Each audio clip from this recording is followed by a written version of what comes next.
Hi there. Welcome to Hourglass Workshops and Conversations with Nancy and Cheryl. I'm Nancy. And I'm Cheryl. And today we are interviewing a special guest. Guess what she does? Welcome, Cimber Lily Quinn. Obviously a renowned harpist, composer, and award-winning musician. And today we're talking with her about how she got to where she is today. So welcome, Cimber. Oh, thank you so much for having me. Yeah, we're really excited about this, and I have not met Cimber before. So one of the questions I have for you is, what did you do before this? What did I do before this? I worked in corporate. I worked here in Silicon Valley, and I worked in high tech. And Wow. I started my career in journalism. I was a copywriter. I started as a journalist, worked in newspapers, found that just a little too intense, and so then I went into advertising, did that for a few years. This was all in my 20s, and then through... And certainly you found that less intense, right? Well, in newspapers there were 7 deadlines per day.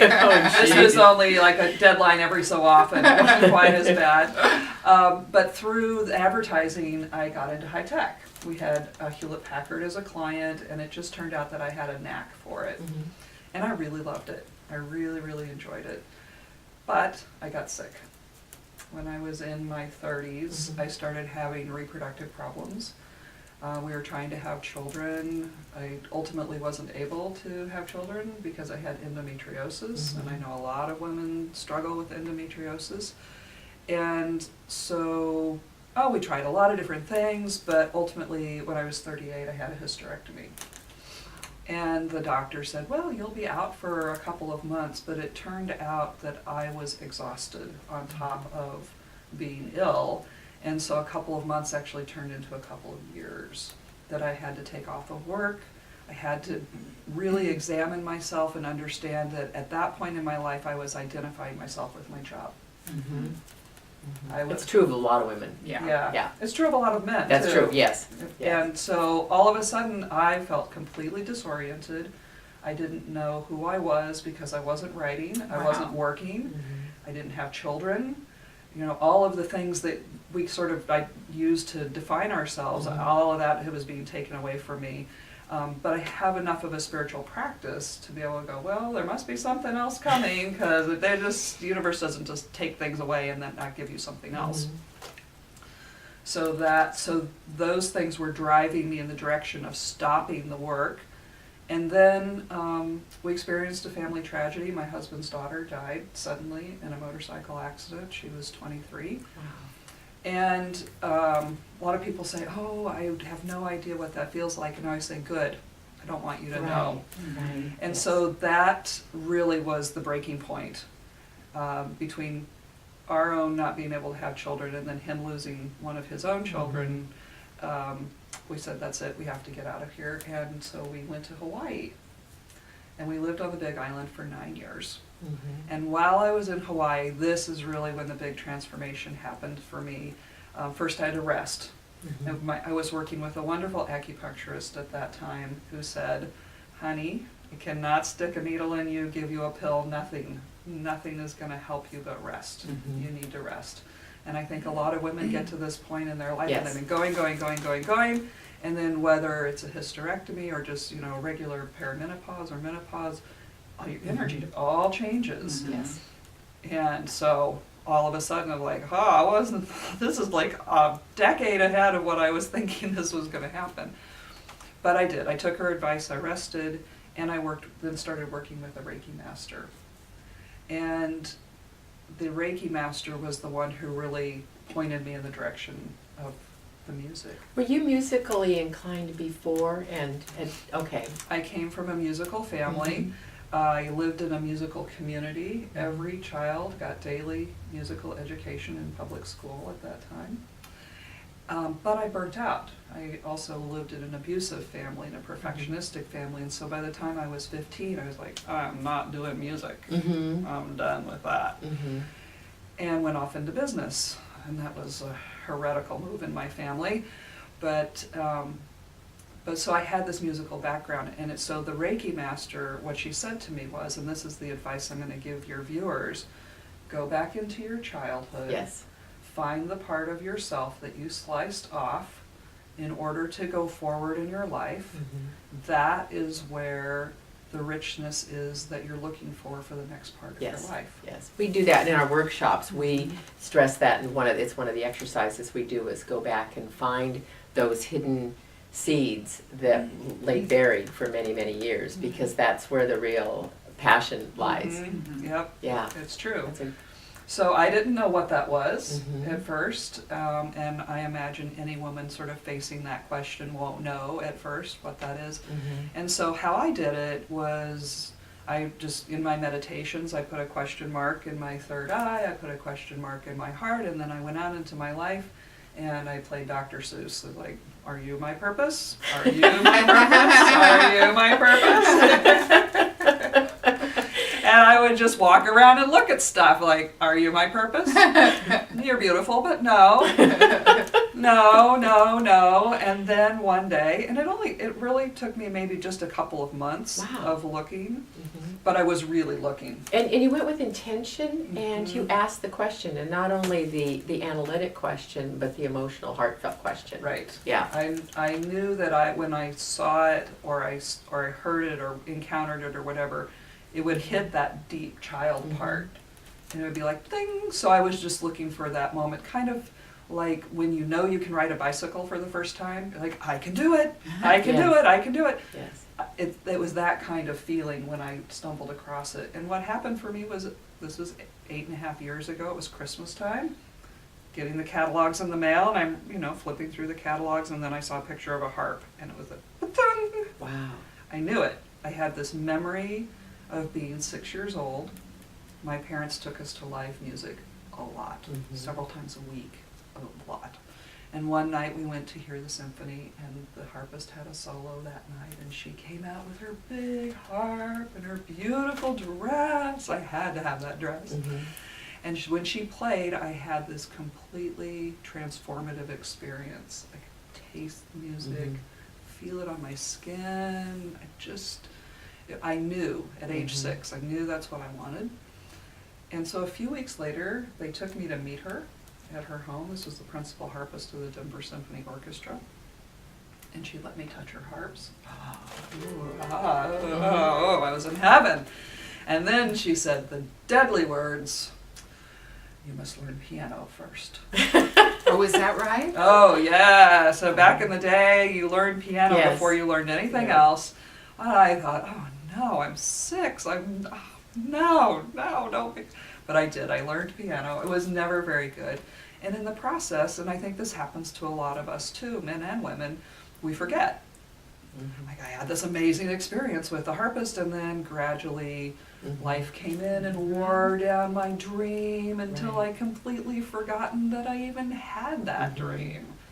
So then fast forward to the Reiki Master in the Christmas catalog, 36 years later, I'm like, oh yeah, I forgot about that. And there's nobody here now to tell me I can't do it, and I learned piano, check. So there's no one to stop me now. And I think that's another message that I would send to your viewers. There's no one to stop you now. There's no grandma, there's no mom, there's no nobody telling you can't do it. Right. So what are you doing with your music now? What I'm doing with my music now is a good question. I'm composing a lot. I love to play meditation concerts. I do a couple different versions of that. My very first CD is called Seasons of the Soul, which is a 5-part, This is it. That's it right there. It's a 5-part musical Reiki session. And I love to play this in concert for people. And it's all, although there's a loose structure to it, it's really all improvised. And so what I love to do is go into a room, feel the energy from what is happening from the audience, and then play what I hear.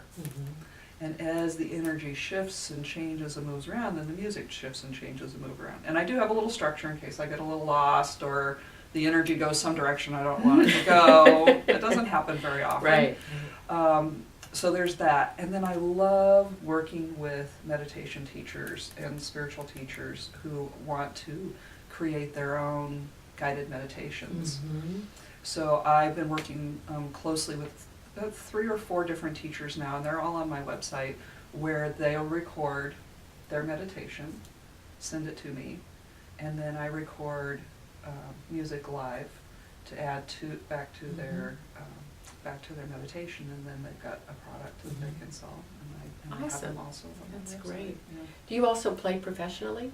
Yep, I Okay. play professionally. I play, in fact, I just played a wedding last weekend. I do that kind of thing. And corporate events, I'll play for those kinds of things. What I would love to do is, I've been thinking about a program called Live Harp at Lunchtime, where I can go back to corporate and play music in the lunchroom for Ooh, people. that would be great. You know, people are working hard in those Yeah. cubicles and they're stressed. Mhm. And one of the things that, so another thing that I'm doing with my music is continuing my research into how the harp heals, how the harp works. Not just that it sounds beautiful, we know this, but now investigating the science. There's a lot of information coming out now about music therapy, and science is catching up with what you probably have known intuitively for quite some time. Yeah, it's wonderful. There's some research done down at the University of Arizona that says that if you're in the presence of harp music, healing harp music particularly, for 20 minutes, your blood pressure lowers 10 points. Your cholesterol normalizes. Your cortisol, which is the fight or flight hormones, relax.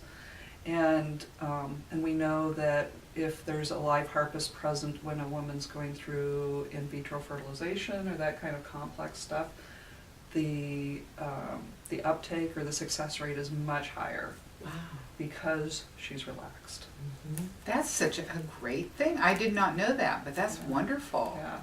This CD that she has out now it deals with the 5 elements, so it's something that I'm familiar with as an acupuncturist, and so she's got some exciting things coming out concerning this and working with acupuncturists. So keep your eyes open for that. And we're going to have. Do you have her new one? I have it right here. Simber Okay. does. Yeah, and Simber's got some exciting news that she wants to share as well. Yeah, so coming very soon is my 3rd CD called Spa in a Box. And this is the cover art. It's not quite back from the printer yet, but this is what it looks like. And this is designed to take you on a journey through a bubble bath. Ooh. Oh, your favorite thing. Oh, I love that. We have many references to bubble baths in our videos for those of you who watch these regularly. So stay tuned, and we will have all that information as it launches on our website with a link directly to Simber's website. So you can purchase this, get more information, and also if you are interested in harp lessons, you do harp lessons, right? I do. I teach by Skype. In fact, that's how I learned, because when I Really? was living in Hawaii, the nearest harp teacher was 3,000 miles away. Wow. Oh, Wow, that's terrific. So, That's yeah. terrific. Well, this has been so informative and fun, and Thank it's you. so interesting to hear these journeys that women take, and particularly that transition state where we're moving, and whatever throws us into that transition. You had several things that kick that in, but there's just an exciting new life and opportunities. So, Have you had any big surprise in this life change? Big surprises. The big surprise is how effective the harp music is at healing. The number of people who tell me they use this CD for their daily meditation just blows my mind. But probably a couple stories that I want to share. One, I gave this to a friend of mine, like, here's my, I've known her forever, here's my CD, if you want to listen to it, great, if not, not. And then she called me a couple weeks later and she said, my husband loves your music. wow. He was able to get off his sleeping pills, Wow. and that changed their sex life. So she was really Women, happy about listen to that. And then? And he was finally getting enough rest, Uh-huh. getting enough sleep. Right. And then one of my students, who's in her 80s, her husband's still living, they're still independent, living together, she plays for him at night. Just very simple things. We're not even reading songs, we're just making up our own music here. And she sent me a text last week and she said, my husband can smell and taste again. Wow. Wow. he had lost his sense of smell and Wow. taste. And he said, I don't know if it's the harp music or what, but that's the only thing that's really different in our lives. Well, I'm going to test this out today on my patients. Oh, good. I'm going to turn this on because I always have music after Yes. I do the needles while they're relaxing. And I'm just curious to see what's going to happen. Oh, let me know. Yeah, Good, yeah. good. Well, this has been just great. So thank you so much for your insights and your story. We really appreciate it. Could you play something just real short Yes, for us? So until next time, check us out at hourglassworkshops.com. We'll have all the information available for Simber's new CD and information about her and what she does. So until next time, I'm Cheryl, And I'm Nancy. and this is Simber. Bye now. Just let it play for a few minutes. We'll just let it.